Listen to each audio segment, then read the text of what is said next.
Nakita sa Zambales ang bangkay ng isang babae. May mga tama ito ng bala at sinunog pa. Sa Lipa City, Batangas naman, nakitang patay ang dalawang batang magkapatid at kanilang pinsan sa loob ng kanilang bahay. Makibalita tayo kay Susan Enriquez.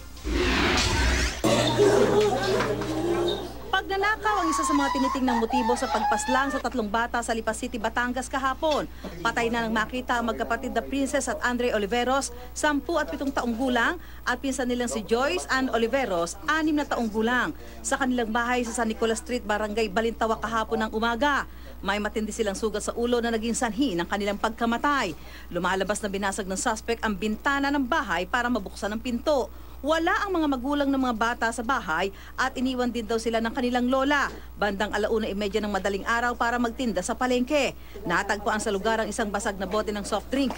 Hindi pa rin tukoy ng mga pulis ang suspect pero hinihinalang pagnanakaw ang pakay nito dahil nawawala ang pera at alahas sa bahay ng mga biktima.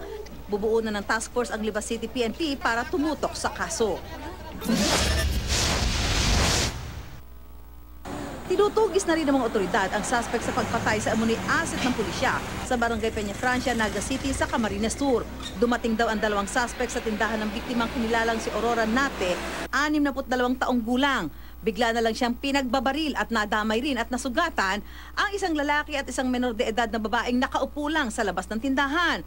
Sa ikinasang hot pursuit operation, naaresto ng mga pulis ang isa sa dalawang suspect. Tumanggi siya magbigay ng pahayag.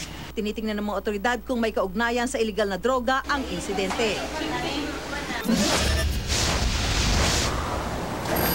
Sa Olongapo City, binaril at sinunog ng hindi pa nakikilalang suspect ang isang babae sa boundary ng San Narciso at San Marcelino sa Zambales.